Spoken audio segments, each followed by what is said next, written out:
So I am gonna say, at the very beginning they were all identical. After that, there's been a fork. Okay. I did bring in my own engineer, which I want you to get the full story though, because I don't Yeah. know if you find it interesting or not. No, At the some history is point, very interesting, and I want to know yeah, about this type of thing.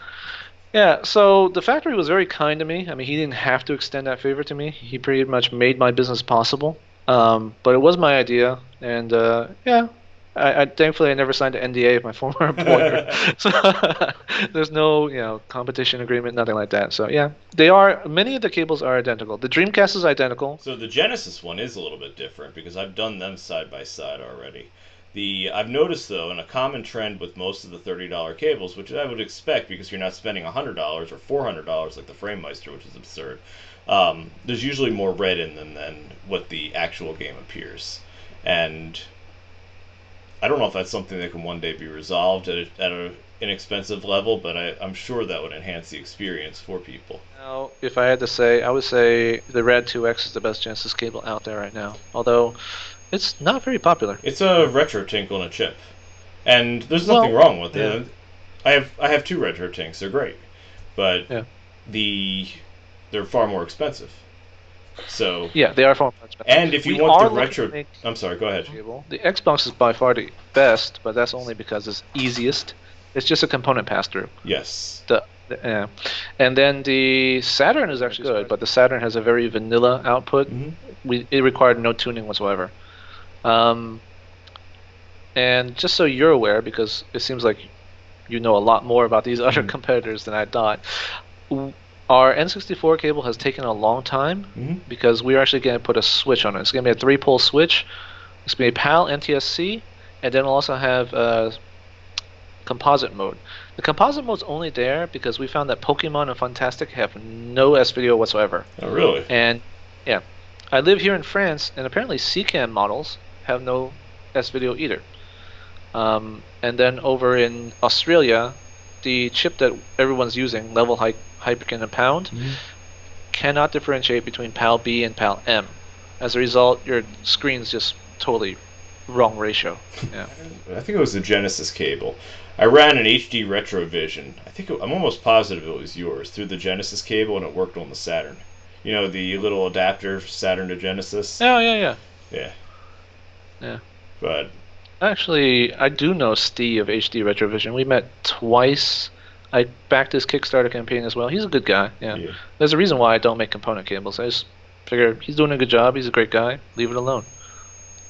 So yeah, the only ones I have of his are the Genesis, and Oh, they work fine with. I mean, they have the adapter for the PlayStation. I have the adapter for the Saturn as well, Model One and all that stuff, which is great because you can adjust it if you need to, and that goes into the retro tank. But that's also where you can do the comparison side by side and decide whether or not you want to spend $70 on a cable, $90 on a retro tank, or the new one's 130, and that's American.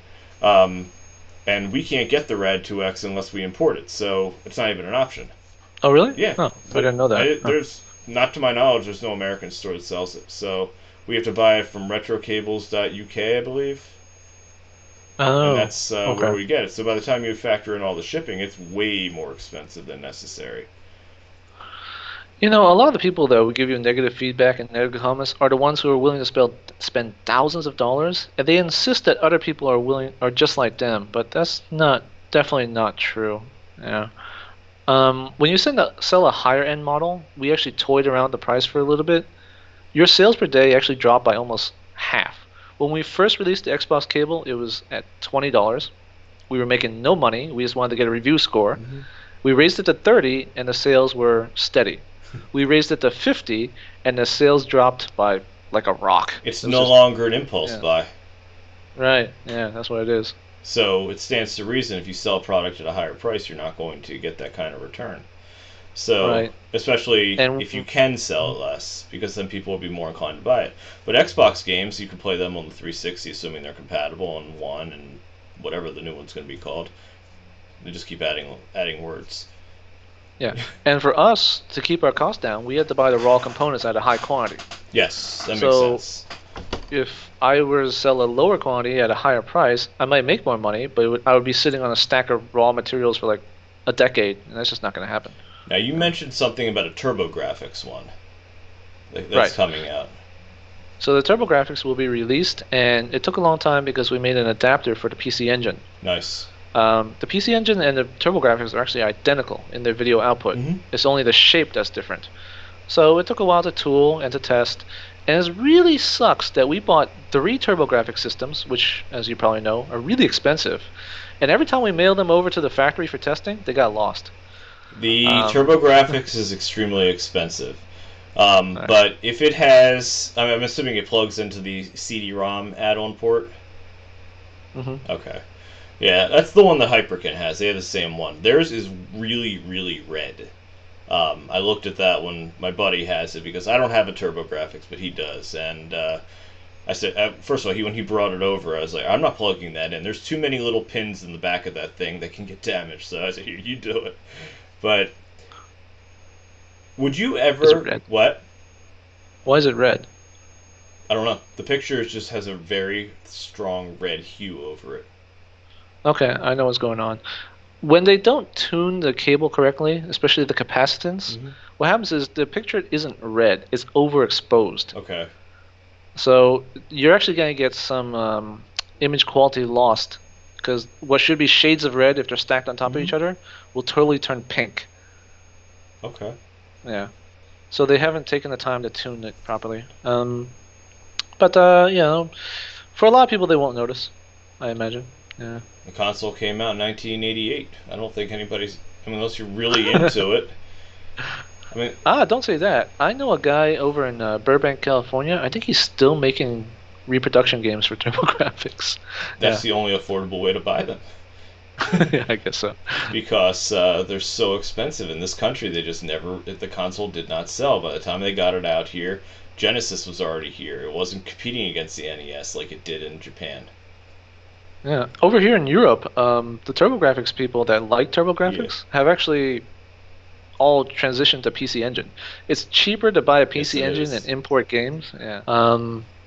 The PSP is out there already. We feel like it could be a lot better, I didn't know you had a but PSP one. I had the level hike, and oh yes. So the factory makes the PSP one, and he offered it to me first, but I told him I just didn't want it.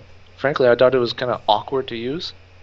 Kind of regret that decision I now prefer because if the wire went the other direction. Instead of going to the right where it's completely under the device, it's so much better if it yeah. went the other way. I know that's not how the official cables work, but I find it annoying because I'd rather have one hand obstructed by a cable than have really both.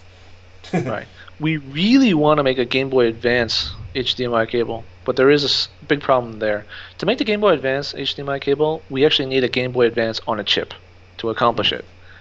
And that chip is now out of print. The mask is completely broken. To remake the mask is 100 grand, and you're never going to sell enough cables to make that money back. Okay. Which is too bad because the design is all done. I have a working prototype. It works great. Plug and play. Yeah. That's unfortunate. Yeah. What about the referencing from the Game Boy player on the GameCube? Can't replicate something Have you like tried that. it? It's awful. It's just It's an option though. That's it is an option. It's the official option. A lot of people like it because it's the only option. But the frankly, controller I is don't really not like it. does not appeal to me for that. Yeah. Well, overall, I mean, even the image quality, the video quality, is all bad. But I played it on to composite. remake that, no, the remake that is actually probably more expensive than remaking the mask at 100 grand. That's a really expensive development right Is there. it? Then Nintendo makes things obviously high quality and always proprietary. Mm-hmm. I'm not sure why. When we took apart the original GameCube Nintendo cable Yeah. component, we found so much stuff inside. It's like, why did they do this? The terminal dies are all independently grounded. There's an EMI shield inside, and all of that costs so much money to replicate. Um, if it were just a normal connector like what Sega and Sony do, it would have cost like $8,000 to make that tooling. Instead, it costs over 22. Yeah. You know, I don't think anybody really takes time to think about how much goes into the release of something, and then you sell it for $30, and how many you have to sell in order to be able to even break even. I've been doing this for a decade. Yeah, it's second nature to me. Um, yeah. But these are actually smaller projects. Biggest project I ever worked on was, of course, the Retron 5. If you got this far, you probably like the video. Well, how about checking out some of these other ones? And if you like them too, please subscribe. Have a good one.